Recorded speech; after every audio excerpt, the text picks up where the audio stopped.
Hello and welcome to the Dive In. I'm your host, Kathleen. Today's guest is Akash.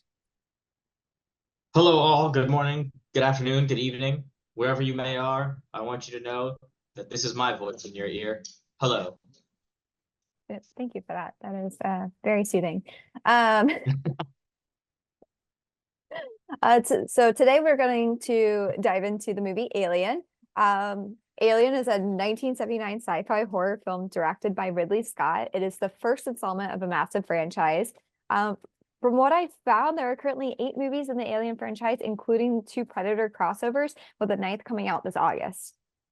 I did not know that there's a ninth coming out this August. Yeah, I'm trying to think of what the name is. It's like I think it's Alien Romulus, and it's supposed to take place, I think, but either between the Alien and Aliens or right after Aliens. I can't remember.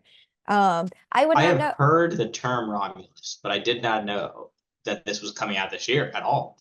I think that's the one, unless Yep, I'm, you are yeah, correct. It comes out August 16th, 2024. Alien Romulus. yeah. So I have a lot of catching up to do because this was the first time I've ever watched any of these films, with the exception of Prometheus. But I was extremely bored and very lost watching that. Maybe Uh, it'll be different if we watch it again because now we have the backstory or the front story, whatever it is. Yeah, because I think Prometheus is supposed to be the prequel, but I feel like I needed way more information, which is not how prequels work. I Um, So it's interesting because in front of me I have the IMDb for Alien and such like that. I yeah, also have the Alien movies in viewing order and in chronological order. they're very different, I'm assuming. They are very different. The Alien versus Predator crossovers are 1 and 2 in the chronological order as time progresses. Like we are now, and then obviously Alien, the movie we watched for this podcast, takes place in the future because we have easy space travel. Easy in quotes. And so that's the interesting part of that because it's saying in chronological time-based order, Alien versus Predator Requiem, and then Prometheus, as you had mentioned. And then we have a Oh, movie called Alien Covenant. I thought And I thought for sure Prometheus would have been first because I thought that was supposed to be the creators of the xenomorphs. I'm simply going off what the information from space.com is telling me. Sounds And trustworthy. I have not seen Prometheus, so I will not speak of that. I am here for Alien, not Aliens, not Alien 3, not the Resurrection. I'm not even here for the Blood of the Covenant. I'm here for Alien. Fair Alien. enough. Fair enough. Yeah. But between Alien and Prometheus, like the only other exposure I've ever had to anything within this uh anything World. with yeah, anything within this world or franchise is like bits from Family Guy. So that was all I knew. Didn't even know about that. I am Kathleen's friend that doesn't watch anything, so this is a great way to get someone that's never seen anything onto here. Because I'm I just like, this is what I've seen, and this is all I got. I learned so much about the world from Family Guy, which I mean, some of the older ones, I should say, not so That's a much the newer very ones. strange view of the world. You learn a lot. I don't know. I'm not saying you don't. I'm just saying that's a very strange view of the world you got right there, Kathleen. I would agree.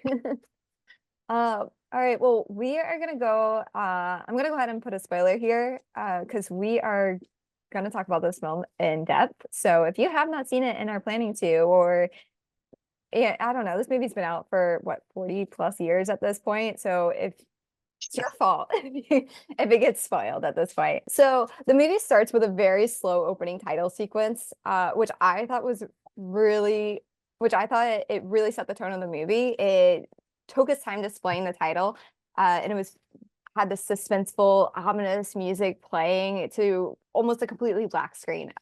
Immediately, I was already like, "This is pretty cool."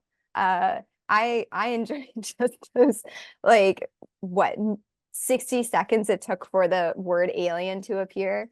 I enjoyed. I don't know. But then as the first scene starts, they give us a little bit of information to start off with, which includes the name of the ship, Nostromo.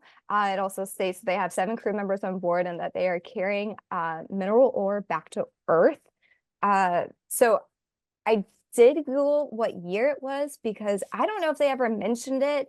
And in my head, I was like, is this in the future? Is this an alternate universe? Like, where do we stand? So I did do I Googled it. It says it's 2122. I don't know if it was established in this movie or if it's established somewhere else within the franchise, but it is, I'm assuming in our future is the way that it's set. Someone can correct me if that is incorrect, but it does take place in the year 2122. It's very interesting because it, at some point in the movie, I forget if it was on a computer or something, but I saw the year 2037 on there as well. Interesting. Do you remember Because where? I don't remember off the top of my head where. I forget if it was closer to the end. We can get into it. I can find Yeah. it while we're talking about this. Okay. Yeah, so during this scene where they're just giving that information, I actually immediately paused the movie right here because I naturally had to do a deep dive into the name Nostromo. I was immediately like, why is the ship called this? Like, there has to be a reason. There's got to be some sort of symbolism. So I Googled it, and Nostromo is the name of a 1904 novel by Joseph Conrad. Pretty much from what I gathered, what this book is about is it's essentially about a man named Nostromo. He's extremely trusted. He's, as they say, incorruptible, which sounds very interesting. It sounds a lot like our main character, Ripley. But he is ordered to take a load of silver from a mine and keep it from these revolutionaries of some sort. So he takes it out to sea with him and a shipmate, but they do end up encountering the revolutionaries. They were able to save the silver, and the shipmate ended up on the deserted island with the silver, and Nostromo swam back to Sulaco, which I believe is the country that they lived in. That's a name. Sulaco. Sulaco. I could be butchering that, but I think it's not a real country, so it's fine if I butcher it. Fair enough. Yeah. Everyone at that point thinks that the silver's lost at sea. I made a mistake. The 2037 I saw was part of the mother interface. It's interface 2037. Gotcha. That was my mistake. No worries. No worries. So at that point, everyone thinks the silver's lost at sea. And Nostromo pretty much leads this revolution. Like, he is the man that does what needs to be done to get this to, I guess, end the revolution. Unfortunately, it didn't bring him the recognition that he thought it would, and he started to feel really slighted and very used. So he starts taking the silver piece by piece back for himself from the island, until one day he's pretty much mistaken as a trespasser and gets shot and killed, which is a tragic ending. Yeah. Yeah. It might be a bit of a stretch, but I did try to like find a few parallels. Ripley clearly worked her way up the ranks, but she still does not seem to be respected. She follows the rules, does what she's supposed to, but it doesn't seem to be enough. And those above her had secondary plans, which led to the destruction of the ship. Yeah. I mean, at the end of the day, Ripley led to the destruction of the ship. True, but because of the company. Yes. It's very interesting because we don't know much in this movie about the company. What we know is there's a crew. Yep. They have a ship the size of a freaking 3 massive. football stadiums. And then they're not friends. Yeah. They're not friends by any means. Yeah, they're there to do a job. They're there for their job. They got the mineral ore, and they've done their job. They're just going back home. And I'll let you continue before we get to like literally the whole premise of why this all freaking happened.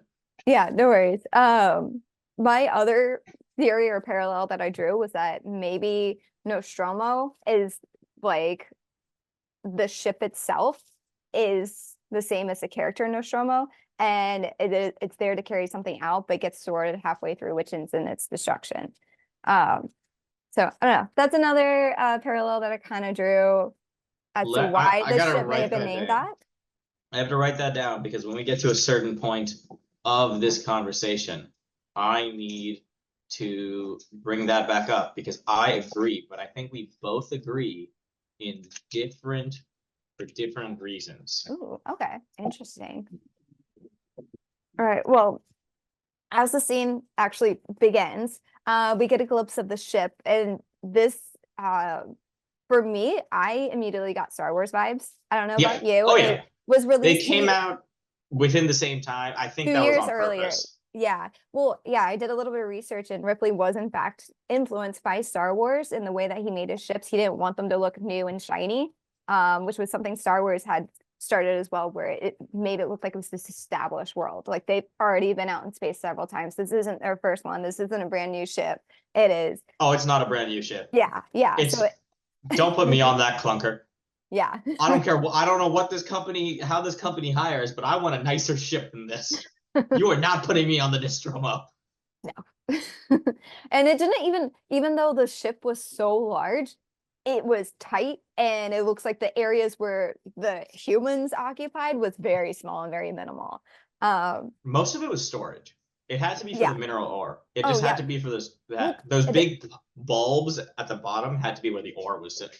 yeah, because I think it said they had like 20 million units of some or something like that. I So don't know how I much a didn't. unit is, but it's got to be it's a Well, big unit. I don't remember what the units were. I'm just saying I remember it being 20 million. So they had to have had so much of the ship occupied by that. I like my ships like I like my women with 22 million units in the back. I'll It make came to sure me on the fly. I'm really proud of that. I'll make sure Leela knows.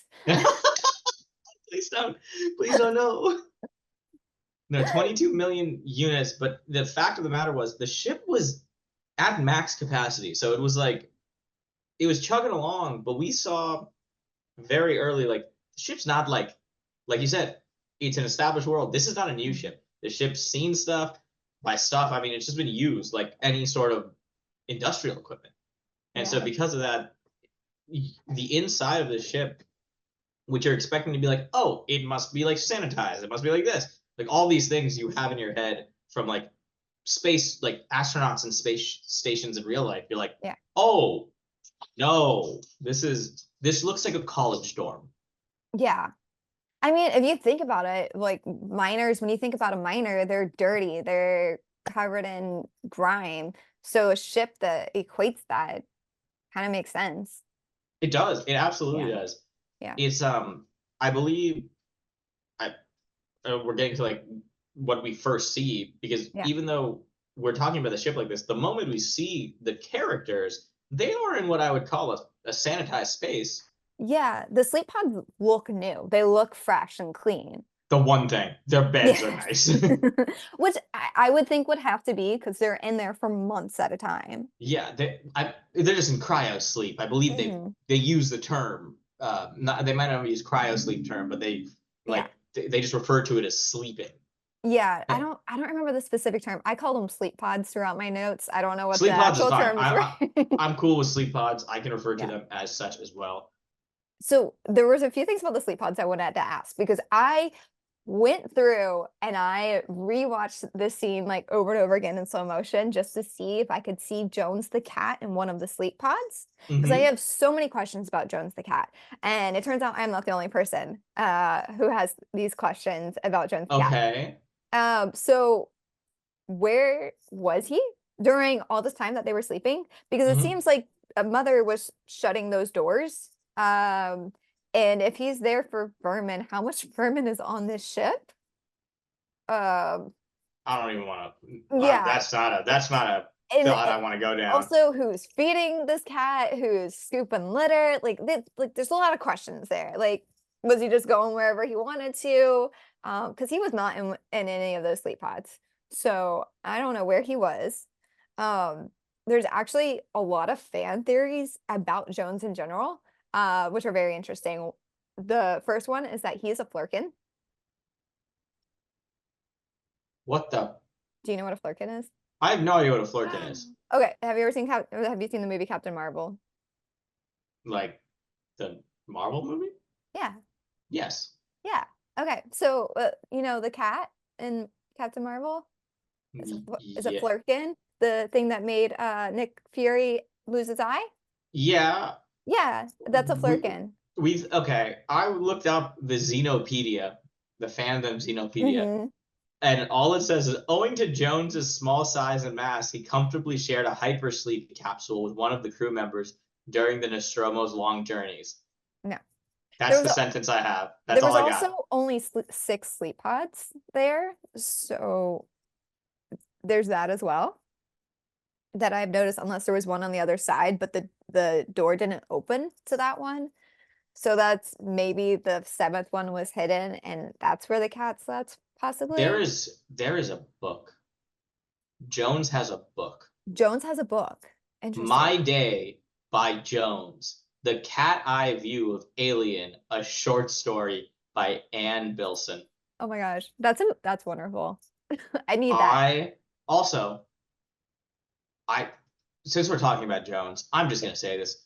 Jones appearances in order: Alien, the novel, the comic, the movie; Aliens, the novel and the movie; Alien 3, novel, mention only; Alien Resurrection, novel, mention only; Aliens Original Sin, mention only; Aliens Out of the Shadows, audio drama; Aliens The Wayland Yutani Report; Alien River of Pain, audio drama; Alien Colonial Marines, only in multiplayer; Fortnite. Jones the Cat has been in Fortnite. He's popular. People want And him in more alien movies. and finally, and I'm not making this name up, this is what is on my screen. Jonesy, 9 lives on the Nostromo. Yeah, I can see that. I I So don't even know what to say. you got to hear some of these other theories though. Hit me with the theories. Hit me with the So theories. another one is that Jones is literally a representation of Ridley Scott himself, and that's why he's able to freely go through all of these different like spaces within the spaceship, just like a director would be able to. Uh, Okay. Another one, which is kind of funny, but they people think that Jonesy is friends with the xenomorph because he can literally, like, he's on in almost every single scene that the xenomorph is in, and he's there right before someone dies. So it's The kind of like, xenomorph's not tracking the human beings, it's tracking Jonesy. yeah, and because it never eats the cat, it goes for the That's people though, and everyone's always like, that's "Where's amazing. Jones? Let me go get Jones," and then they get killed by a xenomorph. That's amazing, dude. I didn't Yes. even I don't even come up with fan theories. I was just like, what is happening? Let me just see Oh, what's happening. I went into like a whole thing. I was like, where did Jones even get his name from? Which I couldn't find a lot about that. I came up with 2 theories of my own, based on just the research that I did. But Hmm. like, one is there was like a Jones Act that was released back in the early 1900s, related to like ships, and it ensures fair pay for work-related injuries. So that could be one reason to name the cat Jones after this act, because they all Okay. definitely need that after their injury. Um, Sure. Their yeah, injury. I don't know. I'm going with whatever I found. Another one that I found was maybe he's named after Davy Jones. Um, because I can get that because think like about he's a cursed ship captain, but he used to be the ruler of the seven seas, and there's 7 crew members, and they're all kind of doomed on this ship with Jones. And it seems like every ship Jones goes on to in the future also seems to be kind of damn, doomed as that well. one's deep. I don't agree with it at all, but that one's deep. I'm just making this stuff up. Dude, the 7 crew members in the 7 seas spun me. I was a spun me. I was like, yeah, that's totally right. No, don't just agree with everything. You had me. You were like 7 seas, Davy Jones. I was like 7 crew members. Of course, it's the triple sevens. Yep, yep. I disagree completely. I think that's just on accident. I think they just needed enough people. Yeah, it's probably like a friend's name or something like that. Like, oh, it was my uh best man's name or something like that. Like something stupid. So we had a couple minutes where they're waking up slowly Hmm. because they don't all wake up at once. Yeah. and then I believe it is Dallas goes to Mother. A few of them get breakfast. They're Mhm. walking around and all kinds of stuff. We have no idea who's in charge. We have no idea who's who right now. Yeah. And then all of a sudden, Dallas is like, "We're not home, guys. Yeah. We woke up early." Yeah, which I feel like Ripley was the one who figured that out first because Lambert's sitting there like, this, where's Earth? I can't find it. And Ripley's sitting there like, it's because it's not our solar system. Like we're not in our solar system. And so Dallas is like, oh, we're only halfway there. Um, but yeah, I don't know. It seemed very, they just went about their business. I'm sure for them it was like when we go to sleep at night, we wake up and we get the sleep out of our eyes and we start moving. And I'm sure that's what it was for them. They thought they were home. They thought they were done because that's Yeah. what was supposed to happen. They were supposed to wake up within, I forget if they said in the movie, but I think within a couple of days of before landing. Yeah. Like they should have been like prepping to land. Yeah. Which has got to be, I guess, a shock. Especially if you don't know you're going to be going back to sleep. You're kind of like, oh, I would have been more panicked because I would think there's something wrong with the ship initially. They were 10 months of Or sleep flight away. 10 months is not small. no, that's That's quite a bit of time. close. Yeah, it's close to a year. And it's like they weren't aging in the pods because I'm certain they like froze them or something like that. Mm, So yeah. it's one of those like that's one thing. Whereas in space, moving around for like a year, Hmm. and they seem to have artificial gravity on this ship. We didn't say that, but they at Yeah. some point they have mentioned artificial gravity at some point, and they weren't like floating. Yeah. That may have just been a budget thing. Um, which is like perfectly fine. Like they didn't need that for this film in any way. I don't think it would have projected the story any further if they didn't have gravity. Um, but yeah, it's I don't know. I think I would have been more panicked than they were, but also they probably think, oh, we'll just go back to sleep. If this is a mistake, we just go back to sleep. Like mother must be Exactly. malfunctioning, so we'll go back to sleep, and next time we wake up, we'll be home. And Uh, that's when Dallas shows up. He's like, "We were woken up because mother picked up a." They don't say distress call. They don't nope. say SOS. They just say a symbol and a symbol, a A signal. symbol. They, I'm trying to be a simple here. Batman showed up. No, Yeah. so they picked up a signal, Yeah. and then I believe it was Parker, played by Yaphet Kotto, who was like, I get paid to mine. I did my Mhm. job. Now I get home, I get paid. And we Yeah. have Ash, played by Ian Holm, who, what a good actor, Mm. goes and says, who has this just memorized of the employee code for, employee reasons. And so he goes and says, like, if we don't go do the signal, then we're forfeiting our pay. And Parker's like, signal's great. So Hmm. money's nice. Let's go do whatever you say, boss. But Yep. it's interesting because Dallas was clearly in charge, Yeah. and it wasn't as if his authority wasn't being respected. It was just one of those like they're not friends here. This is they're here to do their job and go home. Yeah. Which, speaking of which, so I actually had to Google exactly what each person's role was. I don't know if it was explicitly said at some point or if it's just Mm-hmm. assumed. But Dallas, he is our captain, as we've Mm-hmm. established. Kane is the executive officer. I don't know what that job entails, but I'm assuming like Second in command, second in command. Ripley is the warrant officer. third in command, Third in command. Okay. And then Lamberto's our navigator, which is kind of obvious because she's sitting there being like, we're not in our useless, solar system. utterly Yeah. utterly useless. Yes. Which yeah.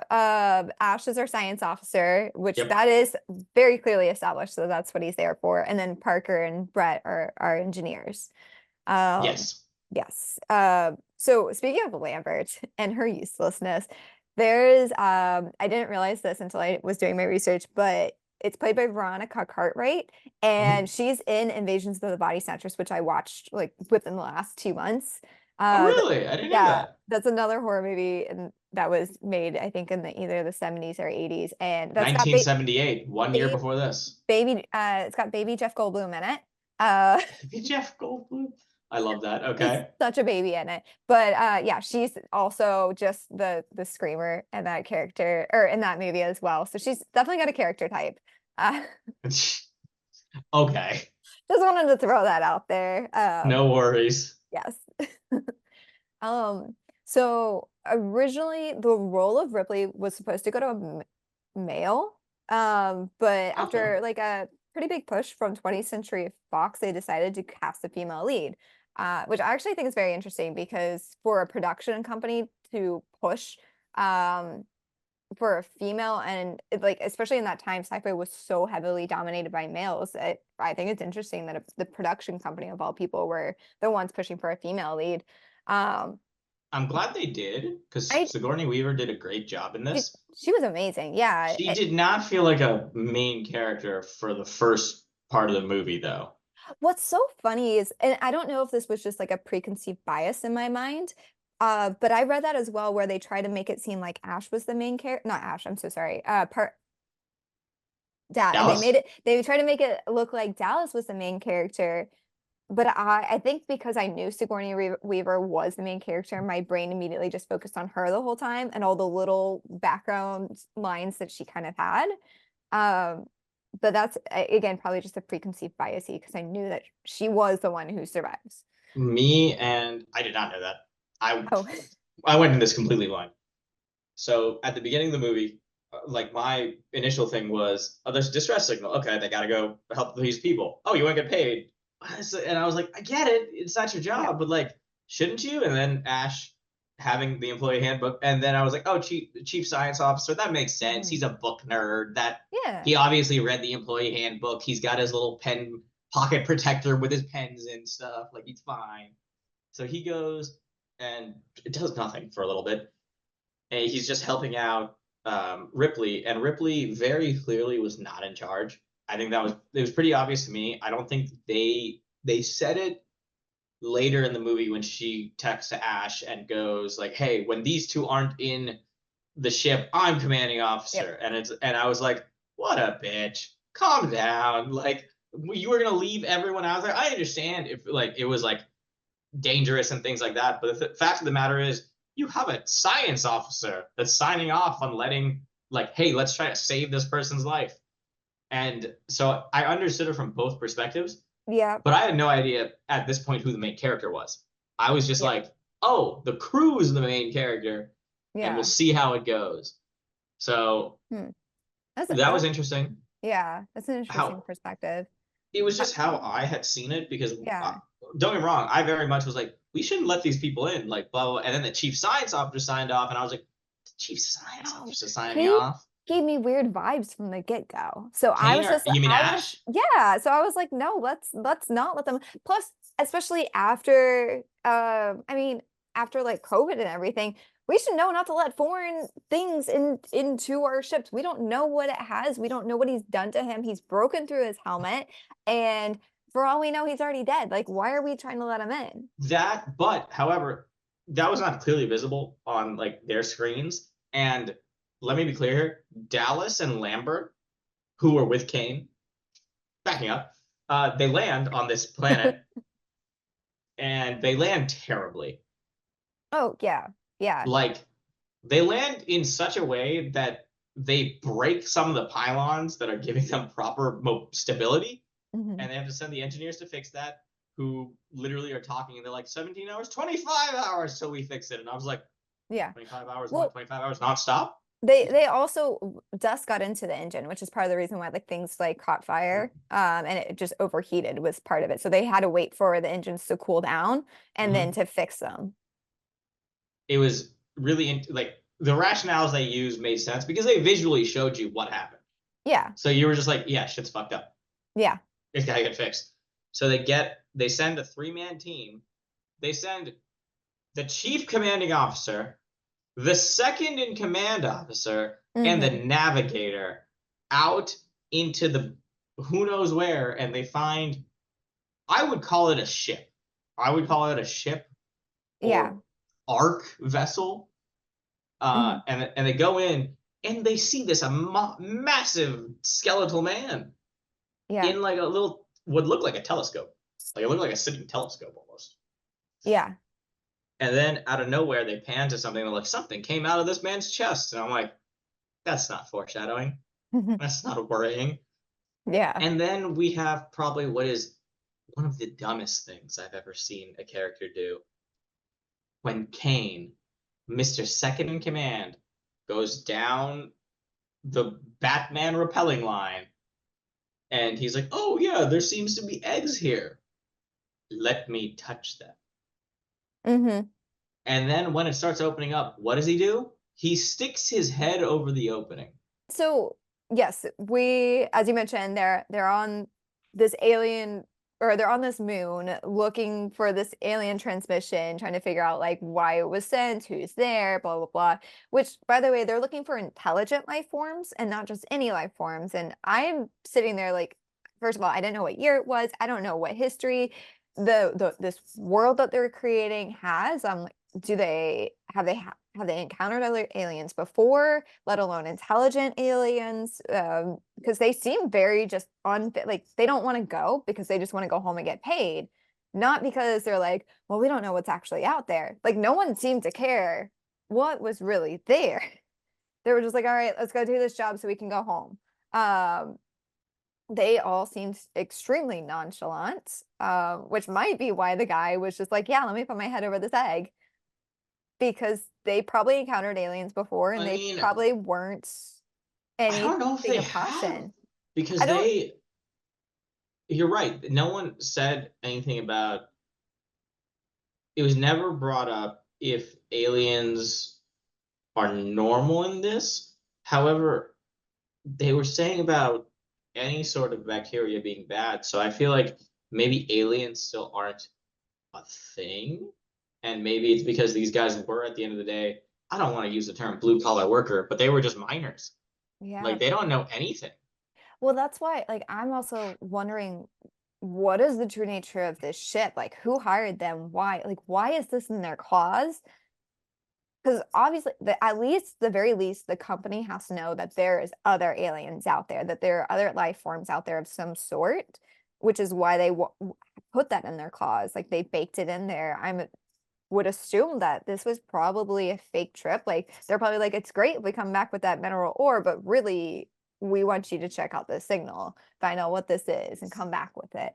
Uh, because it could easily be like government being like, we want this alien, and if there's something of brute force that we can control, now we've got the upper hand. This is just me just making up complete theories, but like we don't know anything about this company that's hired them, that has forced them to essentially like go to this planet and put their lives at risk even further than it already was. The only been two things that I found. It Mhm. says apparently in the second movie, it's implied that alien life is commonplace but not intelligent, but that Mm, was retconned by backstories written later. mm. The only other thing is Brett points out that they're not equipped for rescue or exploration. So people are still exploring the universe, the galaxy, whatever. Hmm. But Ash had said when he said, they're paying stuff, that they have a contract, has a clause requiring them to investigate all potential alien signals. Yeah. So I'm guessing that implies that they're aware of the potential for alien life, and Yeah. maybe space truckers are the only people around that can do that. But it's one of those like Yeah. the company clearly knows something. Yeah. So it's Yeah. one of those, I don't think this crew's privy to any knowledge, Hmm. but I don't think there's Captain Marvel aliens walking around. Yeah. I just they just seemed extremely calm about it. Like I said, they were just wanting to go back to sleep and get their money, and they're like, all right, fine, if we got to do this, we got to do this. I Like think they don't. alien bacteria must exist because they had procedures Hmm. in place. So it's clear that they've gone to some planets and people have gotten sick.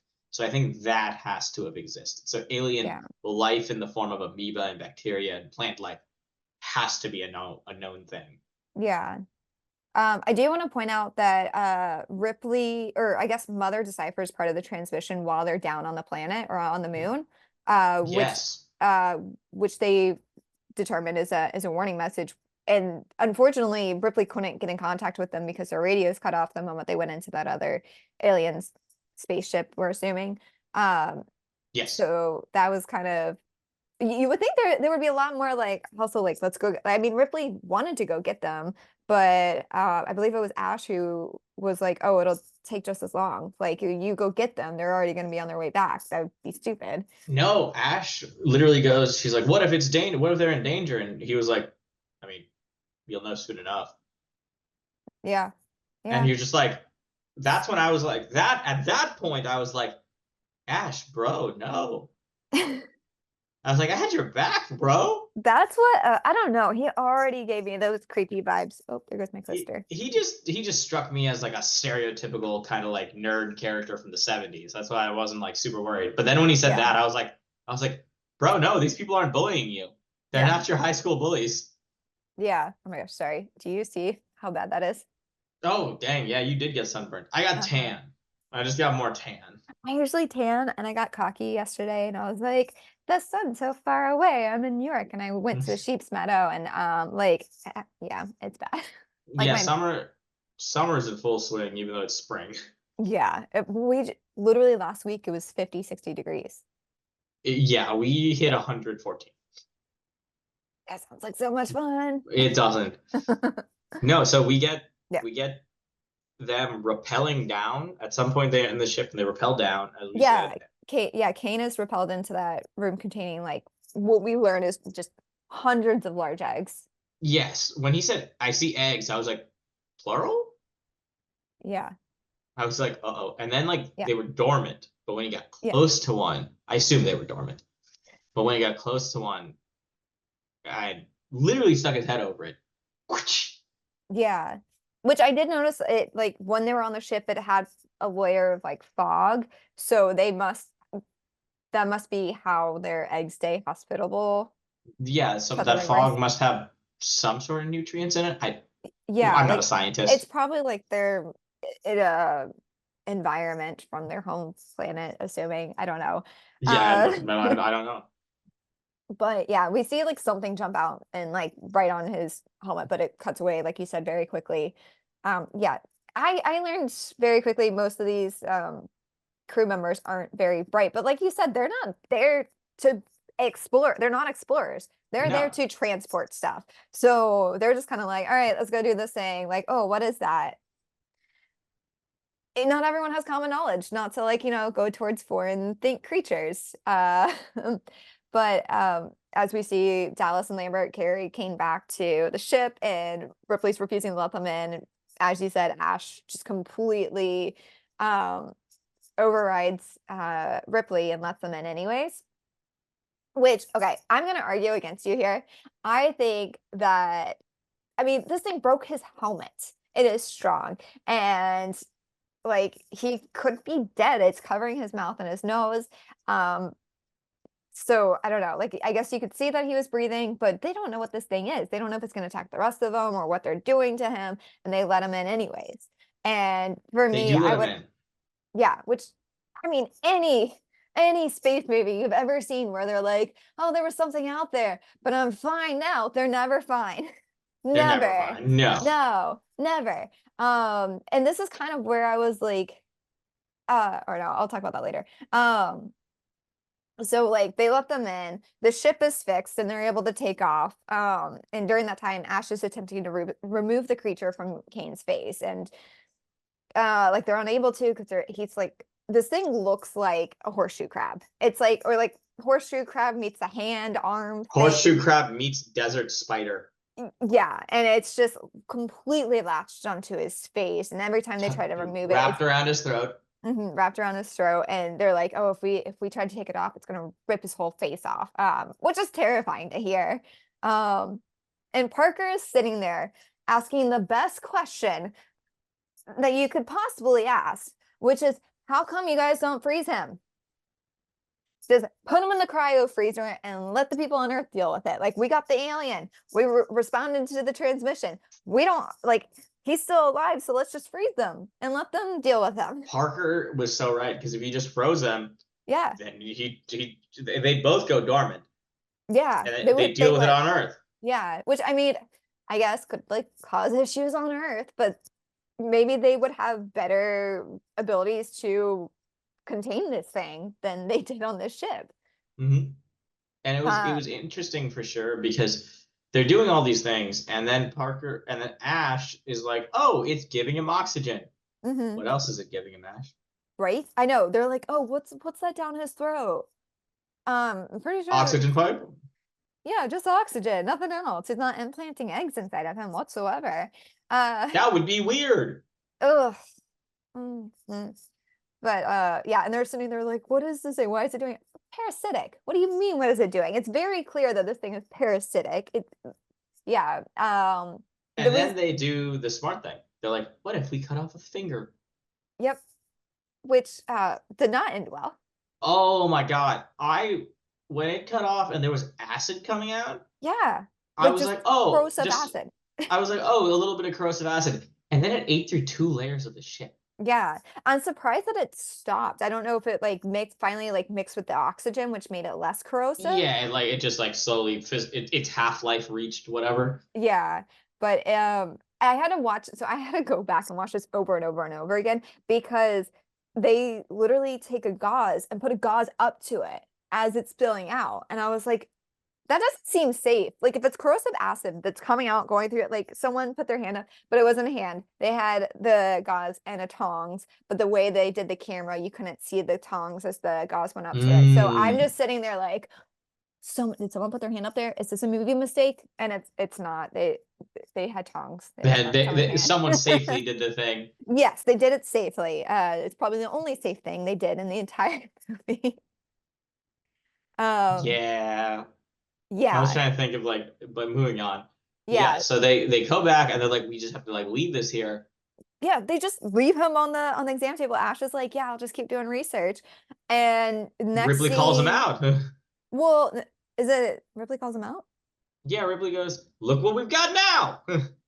Like you should have listened to me when they're not Yeah, on the ship. I'm commanding officer. yeah, And Ash was like, "I wanted to help." yeah, yeah. But very shortly after, Ash is calling um Ash is calling Dallas and he's like, "Hey, I need you to come down to the infirmary." And he's like, "Is there a change to Kane?" And he's like, "It's better if you see it." And so he calls Ripley to come with him. So him and Ripley hop on down to the infirmary and Kane doesn't have this weird thing stuck to his face anymore. Then it's nowhere to be seen because again, they left him by himself. They did very good with suspenseful scenes in this movie Yeah. because you see each of them moving Hmm. at the pace that one would when they're trying to kill a spider in their house. Yeah, that's true. And so they're doing this, and you're seeing every crevice. You see Ash give Ripley basically a stick Yeah. because he's like, "Don't use your hands. Yeah, Here's a stick." don't check the corners unless you have Like, one of these. yeah, straight up Legend of Zelda style. It's dangerous to go alone. Take this. And so they go about that, and then I'm just gonna go to where they find this thing. And then Ripley's like just standing, and this thing falls from the sky, Yeah. basically, falls from the ceiling. Luckily, it's dead. Yeah. Yeah. And so now they have it. Also, it was so long. Yeah. Yeah, it was in there. It was in Kane quite deep. Mhm. But yeah, I really like the way that they do the suspenseful scenes in this movie because it's Mhm. they don't do like the music trick where they're like dun dun dun dun like they're not like leading up to it with the music. Usually if the music's playing, it's a little misleading. It's Mhm. usually when it's quiet when something creepy happens in this movie, which I actually really enjoyed that because you kind of were like sucked in like, oh, it's quiet, what's happening? Like, why are we quiet? Uh, so that was nice. So yeah, so Yeah. we get this, and Mhm. then Kane is better. Yeah, he wakes up, he's fine. So they all decide to have a meal and they're like, yeah, let's have a last meal together before we Go to hop bed. yeah, hop back in the sleeping bag. Cereal, basically. They have cereal. What looked like cereal and some mashed potatoes. Yeah, I don't even know what they made. That was the least of my concerns in this scene. Um, And so then we have that's Kane pretty much eat, it. and then Kane goes ahead and eats I want to say like a couple of bites. Yeah, he eats a couple bites and then he almost seems like he's choking. Hmm. And weirdly enough, no one does like the Heimlich. I would have assumed he's choking and started doing the Well, Heimlich remover, but he he wasn't starts like, having a seizure basically. yeah, which old school trying to put a spoon in his mouth. I don't think they recommend that anymore. I think you're just supposed to put them on their side and let them. I could don't quote me on that. They literally are trying to hold this man down Yeah, because he's like violently seizing, yeah, and everyone's trying. Everyone's like in a flail. No one's really yeah, saying anything besides I think I forget if it's Parker or Dallas like hold him down or something like. And yeah. Ash is like Oh, yeah. trying to Hold him get down so they closer. can get the Parker's trying to get the spoon in his mouth. Is why they were holding him down. Okay, yeah, yeah. Yeah, And then all of us, and then out of nothing, it's not even like you see like a oro, oro. It's just yeah. Blood. you just see blood rupturing. Lambert's covered in it. Yeah. A thing is screaming, and then I don't even know if it has legs or whatnot, and then it just skates away, and everyone's just like, Oh, yeah, no, this is like a tiny little xenomorph is just sitting there and they try to go after it. Like they were about to like kill it, and Ash was like, no, wait, and just lets it run off. And it's just a tiny, it looks like a tiny little dinosaur, in my opinion. But it just you're talking about like this thing was cute. It ripped out of a man. it was cute at that You know size. what? I'll let me find a little tiny xenomorph toy. Okay. But no, this scene and its use of practical effects were great. I actually did a little bit of deep dive of how they did this, and they had a fake torso tied to the table, and they had a hole in the table so that Kane, the person who played Kane, could stick his head through. So Oh, like that's it would, genius. yeah. So it's just like a little bit of movie magic, and then the torso just exploded, and out came the tiny little xenomorph. It runs out, Yeah. and then we just skip a lot of things, and they're just having a funeral. Oh, yeah. They who cares about the tiny little creature that just killed somebody? Let's have a funeral for Kane, but not only that, this is when they decide, oh, now it's time to start putting stuff out the airlock. Like we don't know fully what happened to Kane, so let's they can't freeze him, save his body to have a proper funeral on Earth. Like they this is what they decide is the first thing they want to Jettisoned jump out. straight out of the airlock Yeah. to Uh God knows where at quite a fast speed. yeah. And then yeah, and then they're like, now we need to do the things. Yeah, now we got to find it and kill it because before Not even it kill was it. fine. They it was still capture mode. They were like, here's some nets. Here's like an electric thing. It won't kill it, but it'll give it a jolt, and then we can toss it out the airlock. But isn't this when Dallas had the? Oh no, this was before. Okay, This is yeah, you're pre, right. You're right. You're right. You're absolutely right. and so they do this, and Dallas is like, these are the teams. Yeah, Parker, which is Brett, smart. Break up in Ripley, teams. that way. Smartest thing you Lambert, could have me, done. Ash, this way. Yes, teams always a good And idea. and Breaking Ash, apart from team, not a good idea. no. And then Ash makes them a little motion detector thing that they get. Okay, you like the tracker. Yeah, yeah, yeah. Yeah, like it's like Micro a changes in air density, my ass, says Ripley. And so they go, and I guess yeah. the engineer boys and Ripley So go to, I don't even yeah, know what level. Parker, Brett, and Ripley go, I guess, down to the engineering level or something. Hmm. And we see Brett sees Jones, the cat, and kind of Hmm. like chases or like for I think he sees Jones, but then like as he's following Jones, he finds like an exoskeleton from Shed skin, yeah, yeah. shed skin from the xenomorph. So we know that it's growing and it's growing quickly. Um, but he's going after the cat, and of course, we see the now quite large alien. I mean, the growth on this thing is just exponential. Like, I don't know what the lifespan on it, but it's got to be like the lifespan of a fly because it's just already like full grown at this point and takes down Brett, and they pan over to the cat during the scene. Like just staring into the cat's eyes as Brett gets picked up by the alien, which I know we keep calling it a xenomorph. They never call it this in the movie, but we know about this because it's just general knowledge at this point.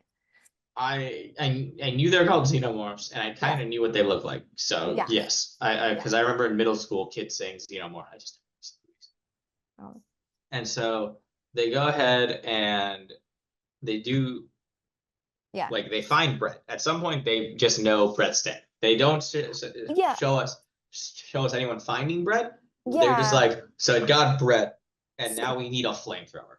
yeah, and I'm assuming I rewatched this scene last night, and I'm assuming Parker and Ripley must not have been very far behind because they're like, oh, it was big. And I was like, there's no way you know that it's big and that you knew that it got Brett unless you were like right behind him. Like maybe they saw that he broke off and they tried to follow him. Um, and they were just far enough behind that they could see it because they also both stated that it went into the air ducts. Mm-hmm. So I think it's just supposed to be like assumed that they were close enough that they saw it happen.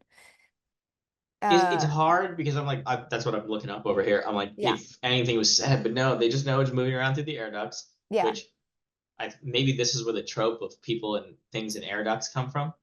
maybe. And Um, so it's interesting to see because from there they are like, okay, we'll close off the air ducts mhm, systematically. Makes yeah, sense. Good push, leadership. yeah, Good plan. they try to push them towards the airlock so they could just Mhm. release them Yep. out there, and not even have to come in contact with the And city. our main character Dallas, Hmm. who thinks he's the main character, is like, I'll do the dangerous mission, which makes Yeah. sense. Which I kind of feel bad for Ripley kept volunteering. Like Ripley volunteered to go down to the moon and they were like, "Nope, we're going to go do it." And she's just like, "All right, you're the captain." And in this case too, she was like, "I'm going to go in the air ducts." And Dallas was like, "Nope, you're going to stay here and I'm going to go in the air ducts instead." Uh, I don't know what the complex for that was. I don't know if Dallas just thought he was better or if he was like, no, like I understand Ripley that you're stepping up, but I'm the captain, so I'm going to do this instead because it's what I'm supposed to be doing. Dallas I couldn't was tell. useless. He was just too laid back of a captain. And I don't think he even used the flamethrower. He didn't. He didn't. Okay. He Yeah. gets to a point. Lambert, our useless navigator, says, It's coming towards you. I don't know from which direction." Bitch, you're the navigator. I know. I know. Your I'm just whole, like, your whole fucking thing is yeah. knowing directions. Yeah, like she can't get it to work most of the time, and then when it does, she's like, "Oh, it's coming straight towards you. Don't know which direction. Up, bottom, left, right. Can't And tell there's you." and then up, bottom, left, right, and I'm like, at that point, I think Dallas should have just waited where he knows what's because he was Yeah, at a point where behind him is sealed. yeah. He could have just If had he his goes back to forward it. or down, and so he goes down, where now he's got up, down, left, Yeah, right, and he's looking each way, and I'm just like, and he's got one less hand because he's climbing. yeah, and I'm like, dude, just like get your back to something. If he literally was just a little bit farther in on any of them and had his back, he could just hold one direction, and if he heard it coming the other direction, just turn that way. Yeah, And instead, what happens?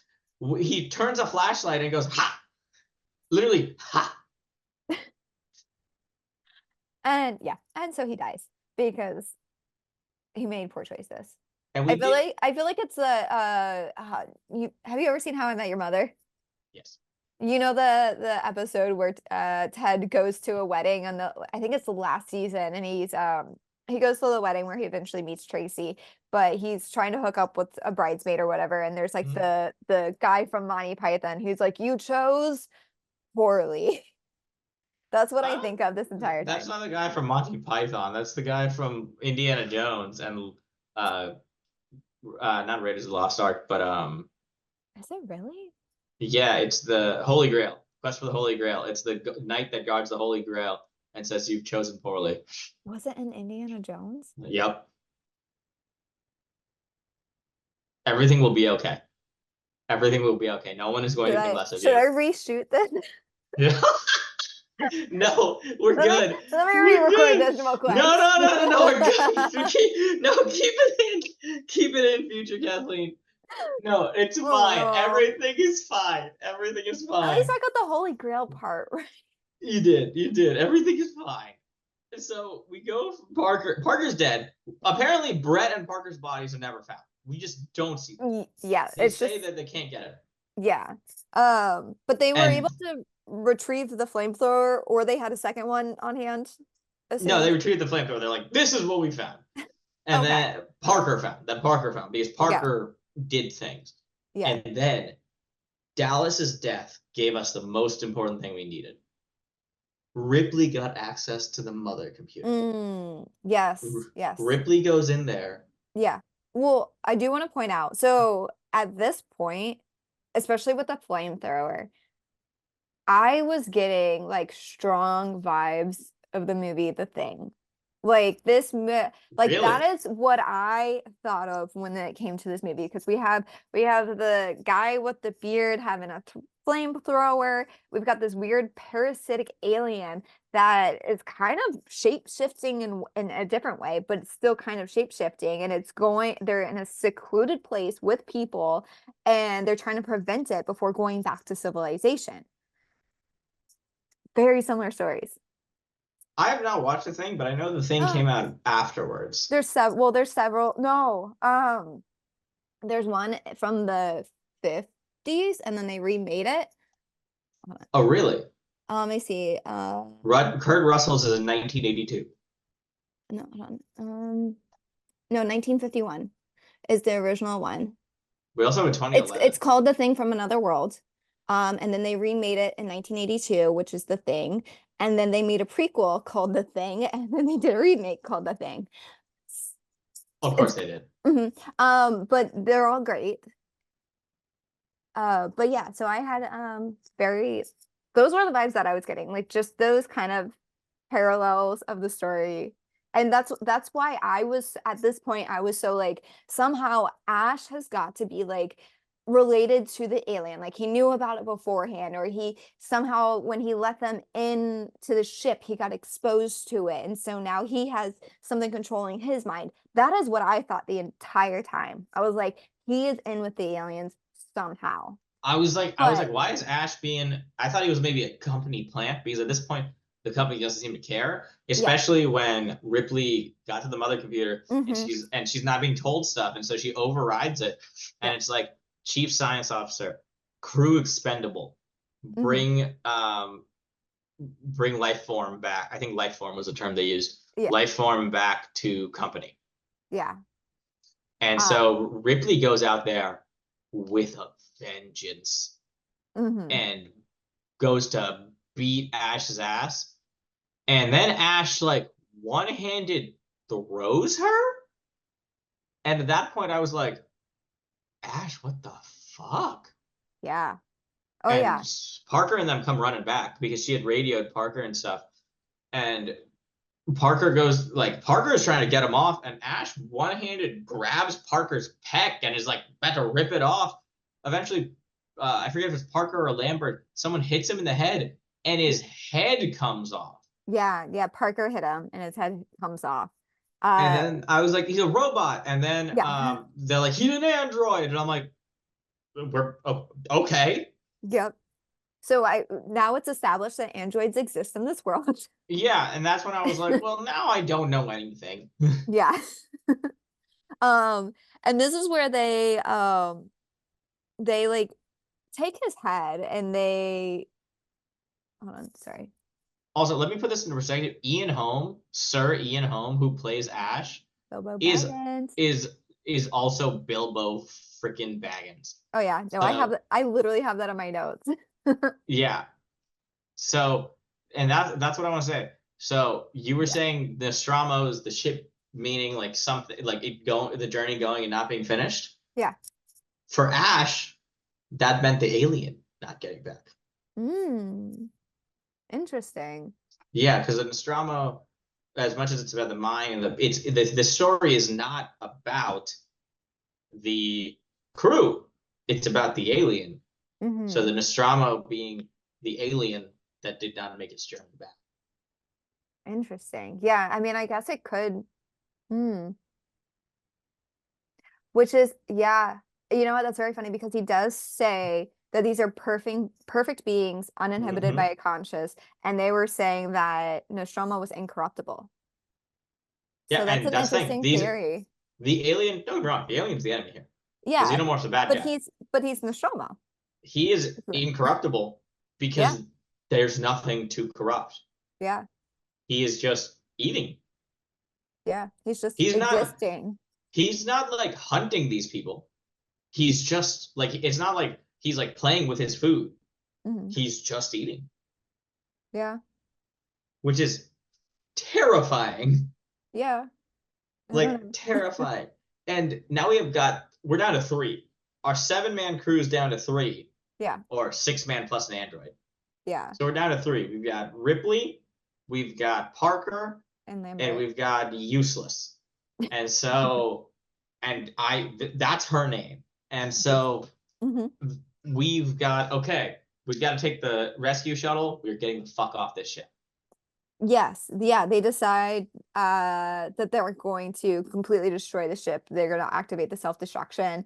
And but they do have to collect these giant Fuel. cylinders of coolant so that they can Oh, coolant. You're right. Yeah, it was yeah, coolant.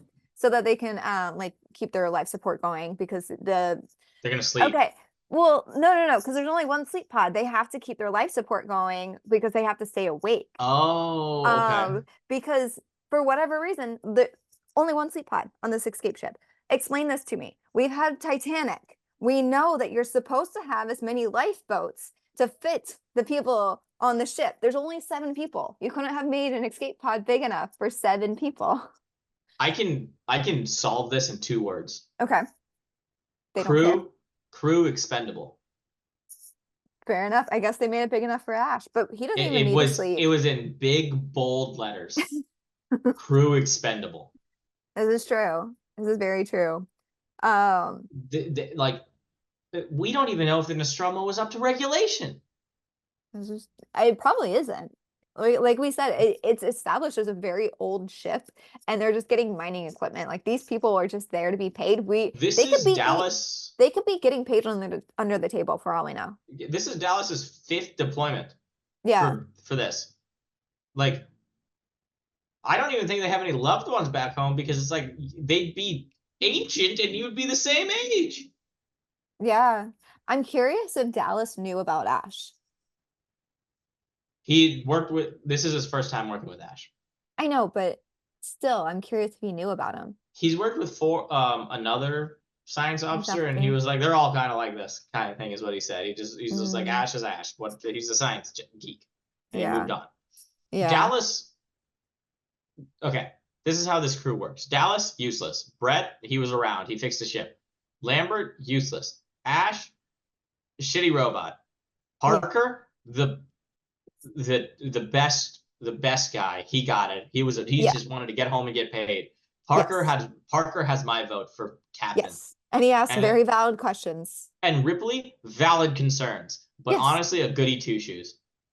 Yeah, she volunteered for everything. Like was like, I'll do it. I'll do it. Like, Which totally yeah, fine. But like yeah, I'm just putting them in boxes. I'm just putting them in yes, tiny boxes. yeah, Also, Parker, only black man. Parker's got my vote. yeah. Oh my gosh, I watched this YouTube video of the actor, which I want to pull up his name, but Yafet Kodo, what is it? who plays Parker. Y- Yafet Kodo. Yaphet Kotto. Yep, There's a Yaphet. there's a like an interview that I was watching of him last night where he was talking about how he like had listened to Martin Luther King's speech about like the dream and everything, Mm-hmm. and about the dream. You know what I'm talking about. Yes, I'm not yes, I know trying to what you're talking. belittle that by saying it that way, but we all know which speech we're talking about. But he saw this speech on and he saw it for himself, and he brought his granddaughter back there, and this entire like just bus of just foreigners came out, and he couldn't understand a single one of them, but they all surrounded him, and he could just hear them saying alien, alien, alien. And he was like, I knew I made it. He Hold on. passed away in 2021. Did So he really? Mm. yeah, But yeah, but he was just like, yeah, I made it. that I love when actors say that. Like Jackie Chan was in a small island where they only had like 1 or 2 DVDs where they passed around, Mm. and they were like, Jackie Chan. And Will Aw. Smith at one point was in like the middle of a small African village, and people were washing laundry in the river, and one of the ladies goes, Big Willie, and he was like, what? I was like, yeah, that's a good way to know you made it. And Yeah. like Yaphet Kotto, he's one of the characters that had the more lines of dialogue in this movie. Like he had a good showing. Like Yeah. Parker was present. I guess we should go to the end of Parker and the coolant situation. Because once again, useless Lambert. Lambert dropping Yes. everything, and She's then so loud, so loud. She's just throwing these things of coolant, which it's not smart in the first place, but no, it's what if they so go boom? loud. And there's like an alien you're trying to hide from. Like you're trying to run from this thing, but let's make as much noise as possible. And then And then the Parker creatures, Parker's fighting. Parker's yeah, the one guy that fights. yeah, like he's literally like, Lambert, move out of the way. And she's like, I can't. He's like, just He just move so I can kill this thing. And she he was like, no, I can't. I can't. she freezes. Parker does everything he can, murked, and Yeah. then the alien walks up to her. Yeah. And I was just like, at that point, I was like, you know what? Yeah, fuck that bitch, kill her. Yeah. No, she did not And like deserve. she No. did the useless. I don't watch a lot of horror movies, so Kathleen's going to make me watch a bunch of horror movies because that's how what she does to her friends. Everyone Mhm. watching to this, listening and watching to this podcast, that's what she Definitely does. not. She tortures us No, I don't psychologically no, no, with no, no, no. horror movies. No. I only And psychologically torture myself. somehow worse. And so and so like I don't watch a lot of horror movies, but it seems like Lambert falls into the trope of the useless girl character. Yeah. I would Like she exists to uh, be killed. 100%. The one thing I do like about this movie is that even though Lambert is that useless girl character that gets killed off, they never reference the fact that Ripley and Lambert, oh my gosh, Lambert are female. Like Oh it yeah, that doesn't doesn't make a matter. difference in this story No, whatsoever, and I love that. Like this film was just like, they are here for a job. They don't care who they are, no. and it's great. We had And two useless male characters. Multiple. We yes, had yes, Kane is a useless male character who existed to die. yes. Who Kane's the whole reason this happened. And then we had Brett. Brett didn't do anything. Brett got them No, off a rock. So we had yeah. so like I'm cool with Lambert being that character. It's just the way in which they did it. I was just like, Parker deserved better, man. Yeah. No, I'm I not mean, saying Parker needed to survive. I'm just saying Parker should have gone out. He went he out should trying to have be a just, hero. he should, yeah, I'm like, he should have ran. If he had known how it was gonna end, he probably would have been like, nah, screw this, ran. But he tried to be a good Yeah, guy. He that tried to be like, we're all making it out of here. And she Lambert just did not wouldn't. get multiple people killed. Lambert, well, no, that's not true. Lambert got Dallas killed also, but that was also Dallas's fault. Yeah. I take, No. I'm going back on my going back. I hate Lambert. Stupid leading stupid in that case. Yeah, So and so at that point, Ripley's like, I'm alone. yeah. Well, okay, so Ripley, as we know, had initiated the self-destruction at that point, and she Yep. had 5 minutes to like change her mind and then 5 more minutes to get off the ship. And when she saw that Lambert, and I don't know why that's such a hard name for me to say, I keep saying Lampert. It's okay. But Lambert and Parker were killed. But she tries to go back to the escape pod, but can't because the xenomorph is between her and the ship. So she runs back to the other side of the ship to try to stop the self-destruct. Mm-hmm. And she does not make it in time because it's so many Nope. steps and she's by herself and she's just like, I did it, I did it. And like mother's like, no, you didn't. So then she Mama! yeah, she loses it, which yeah, valid. Definitely lose it. But so then we see her taking Jones again, running back across to the other side of the ship. She gets in though. She does get in because the alien has disappeared, so she's able to get into the ship, and she makes it off. And we see Nostromo explode. She's free and clear. She's like made it out of the blast zone and everything, and so she's good. So she She puts calmly Cat into the into pod. the sleep pod. And then so Jones is safe and she's kind of like undressing, like doing her thing, like what you would do before you go to bed. And like does her last little log and everything. And or no, does she do her log yet? No, no, not yet. Log's not Not yet. yet. Log's at the very end. Okay, sorry. So then she as she's sitting there, she discovers the alien is crammed itself into the shuttle, like in between like all this piping and stuff. And I take some issue with that just in general. And It's a day old. It just needed to go to bed. that's okay, that's what Reddit says as well. They're like, he ate everything he needed to eat, so now he needs the nap. I'm like, That's what oh, Reddit said. he's a baby. That's what everyone was like. They're like, he's a baby. He's been running around, eating some food, getting chased by crazy people. So now he's ready to take a nap on this space shuttle. Uh, and I'm just kind of like, okay, but how did he know to go on the shuttle? How did he know like this was the place to take a nap and that he would be safe here? There's so I think many he just wanted a things. dark corner, and like that was a pretty good corner. But there were a lot of dark corners in this giant ship. If anything, that was like this shuttle was brighter than anywhere else on the entire ship. And he chose to go on the shuttle and then cram himself in this little area. I have a theory, and again, I haven't seen any of the other alien movies, but I have a theory that they don't like light, perhaps. I could be wrong, but that's why I'm thinking like why he was on the airlocks and then or not the airlocks in the air ducts and why he crammed himself into that little corner. But also, if he's growing as fast as he's growing, why hasn't he grown more? I think it depends on the type of alien. I don't know, man. I don't know. I'm not an alien biologist. Why did it stop growing? It grew like 6 feet in the span of like 45 minutes. No. Okay, so the actor, what is his name? Hold on. Let me find his name. There's two. There's Bolaji Badejo, and Uh-huh. then there's Eddie Powell. Okay. Well, the first name. You could pronounce it much better than me. He is Bolaji Badejo? 6 foot 10 inches. Are you serious? And they had to make like a mold of him to make the xenomorph suit. I actually have an image of him up right now. He looks Yeah. good, man. Yeah. He was, yeah. He's so tall. So like just like it we only saw, I don't think we ever saw the alien in full form, like head to toe, fully in the light, which is how I like it, to be honest. But We he's kind of a did big alien. He's a big in guy. Well, in like front of Lambert. kind of like it wasn't like a full full Yeah, panel. it was Yeah, is what I darker. mean. Yeah.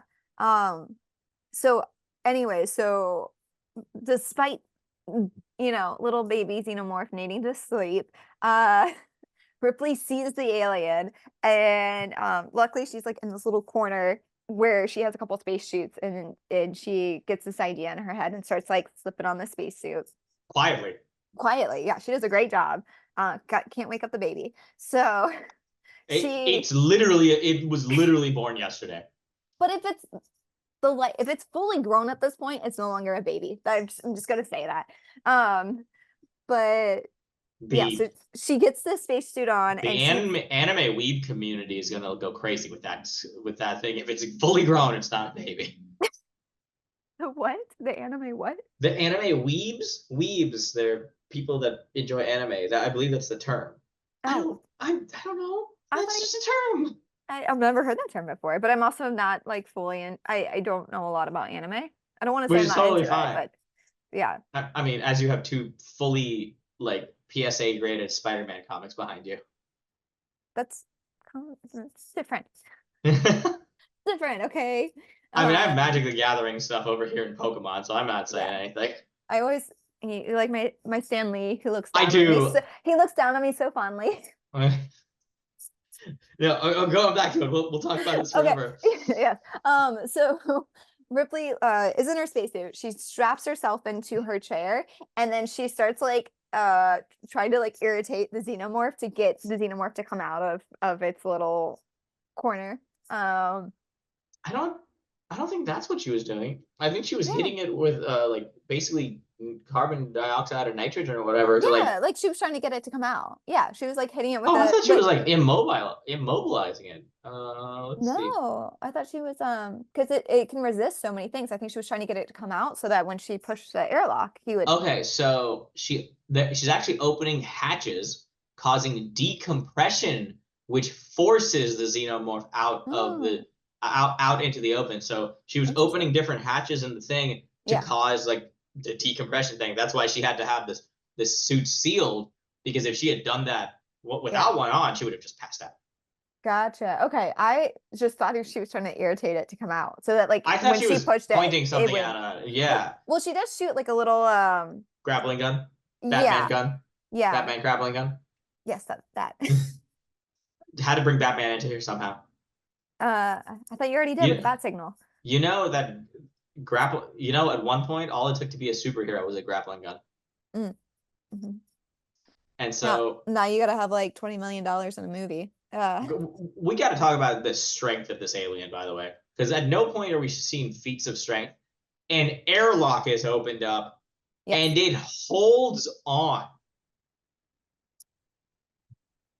Go into more details. What do you mean?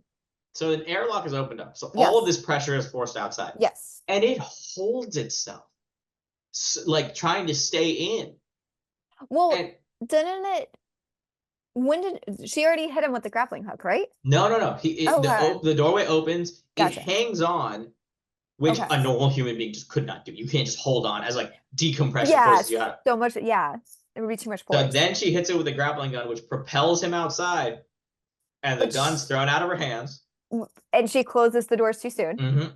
which Yep. And causes so the. this Yeah, go ahead. xenomorph should be like, oh, let me go in through the engines. I mean, it's not a human. It doesn't know, but Yeah, like I'm certain it could have gotten in that way. I Not that it think could just so. You could have just like broken through it or something because it can survive a lot of environments, so it probably would have it been fine. it could have probably ripped through the freaking door. Yeah, And so, for all we know, I don't know how strong this thing is. And then she like just turns it on, burns off the thing. It gets sent to where God knows wherever. yeah, And I think then is her signing off, yeah, her little notes.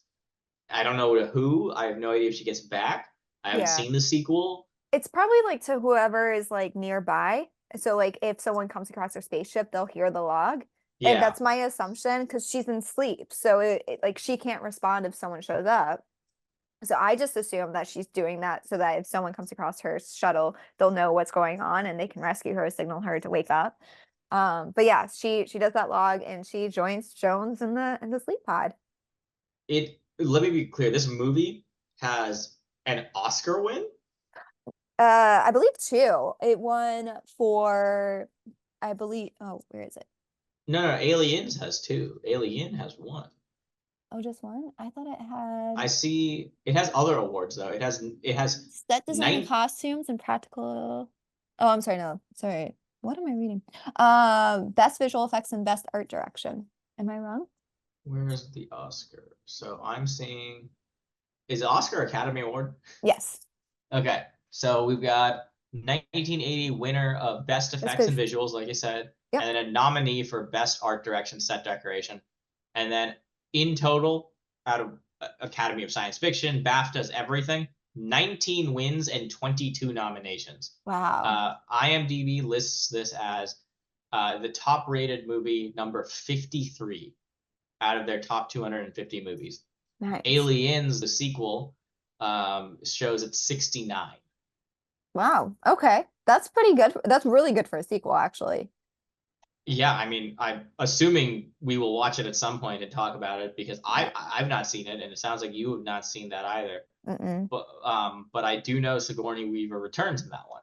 Yeah, yeah. Which I believe in Family Guy, that's the movie that they're referencing because there was a particular scene I was looking for, Mhm. and I did not see it in this movie that they reenact in Family Guy, and I was like, oh, it must be in the next one or something. So I did watch the trailer for the next one. I think it is in that next movie. For anyone listening that knows which scene I'm referring to, which if you've seen Family Guy, you would know. I have Uh, no idea what scene we're referring to, so I'm excited to try it. yeah, And yeah, no, I this was fun. yeah. at no point was I like jump scared by this movie, but No. the suspense and what they do, Yeah. especially with these older horror movies, I think is Mhm. very well done. It Yeah. makes you feel like you're part of these characters, so they're moving at the same pace that you probably would. Yeah, and I truly like I truly admire the practical effects of this time and like the camera tricks that they were kind of forced to do to be able to Mhm. get the scenes that they needed. They didn't have the AI and technology and stuff like that that we have now, like graphic effects and stuff to create their scenes. And so they had to do it themselves and do like movie magic. And I really like that because I think it really helped evolve a lot of their film styles. And it was just such an age of discovery and like, yeah, just the xenomorph suit itself, the fact that someone's in it and it's not just some green stick that these actors are No, acting with. Like, I absolutely love that. this Uh, was really good. yeah. I do also I want to compare it to one other movie. I also think Sure. it's like another movie, which I also watched recently. I've been on a little old movie kick, or older movies kick. But I think that this movie really reminded me of 2001: A Space Odyssey. Like the middle part of that movie. I don't know if you've ever seen that. Is what I'm thinking of? 2001 Space Odyssey. Which one? The 2001: A Space Odyssey. The one from 1968, right? Mhm. I have not seen this. No? Okay. Also something referenced in like Family Guy. Uh, No, I have not seen this. Are they actually, remaking this? actually, it's referenced in Futurama. It's also referenced in the Barbie movie. Fun What what fact. is what is referenced exactly? Is there a scene? Have you seen the Barbie movie? I have not. Oh, okay. So there's 2001: A Space Odyssey is a very interesting film. It's like broken up kind of into three different stories, and it's supposed to be this will not ruin anything, but it's supposed to be about like birth, life, and death or something is supposed to be what each segment is supposed to represent. Hmm. And in the first one, there's like these like caveman type apes, and they come across this monolith and they like throw this giant bone, I believe, at the monolith. And they do that scene in Barbie. They have this giant like baby doll and they like break the baby doll and like Barbie sets it. I've only seen Barbie once, so I can't remember exactly what that scene is. But the opening scene of Barbie is like pretty much a direct copy from 2001: A Space Odyssey. But the middle part of this movie is like about this like ship called the HAL 3000 and I don't want to spoil it for you, so I don't know if I want to tell you. I mean, we when we watch Alien, and maybe I'll watch a Space Odyssey to understand what you're saying. But I know the name HAL 9000. Like that's been Oh, used in a lot of different yeah. um, pop culture movies and such. So I Yeah. know of that one. Okay. Yeah, it's just it HAL 3000 is kind of like Ash in parallel. It, Okay. so yeah, that's something that I thought about. But yeah. Overall, this movie I thought it was really good. I thought it was a fun watch. I Yeah, would I think recommend watching it to anyone. yeah, like I enjoy that there were so many unknowns. I liked that like we don't know the company I work for, we don't know their backgrounds. I I like being able to ask questions. Even if like they're completely unanswered, but it's like, who was this company? I don't need to know every single detail. I don't need to know why why they words. I don't need to know why they are where they are, but we were just given this little slice of what happened to this crew. And I was a yeah, I big fan appreciate of that. that. Yeah. And I think this might be one of those because there are alien novels and things like that, as we Yeah. learned. And so it must be extrapolated on more in those movies in those books and things like that. But with a movie and the time you're given, I think giving us all that information would Yeah. take away from it being a horror. I agree. Yeah, because it was already over 2 hours. Hmm. So I can't imagine, or was it? Am I making that? Am I thinking of a different movie? I I can literally just find out. I just watched another movie and I know that one was 2 hours and now I can't remember how long Here we it's go. been. It is. I just closed it out. So it Uh, was one of those like it was an hour and 57 minutes total. okay, so yeah, roughly 2 hours. So yeah, if they had added any more information, trying to give us backstory on who these people are, made us feel for them, which we didn't need to do. Like they're getting attacked by aliens, they're humans. We should feel for them naturally. We don't need to be convinced. Like as long as they're good people and they're doing what they're supposed to be doing throughout the film, like we're gonna see ourselves in them and we're gonna feel for them. I So we did didn't. watch a movie a couple years ago. Mhm. Life came out in 2017, and that was a horror movie. And it seems like Life took a lot of things from Alien. Life had Jake Gyllenhaal and Ryan Reynolds in it. Oh, I remember interviews from this movie. I never saw this movie, but I know exactly what it is. Yeah. It It is very similar to this. It's very yeah. similar to Alien, Yeah. but it's a lot more like in your face, whereas Alien was a lot more about the subtleties. Hmm. I Yeah. was I was a fan of this movie. I don't know if I would buy this movie on DVD Yeah. because I know it's a series, so I think I need to watch the others and see. Because if I Mm, bought this movie, it'd need to be in a box set. yeah. I I But I think think it's worth a watch. I think yeah. it's. Oh, it's I don't. 100% worth the watch. It's a classic at this point. Even if you aren't the biggest fan of horror, I don't think this movie is totally terrifying and scary. It's not going to try and jump scare you that often.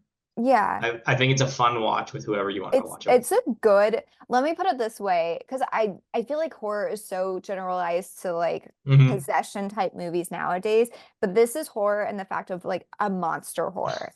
And we don't get any good monster horrors anymore. And this is one of those where it's a thriller, it's suspense, but it's because there's a monster.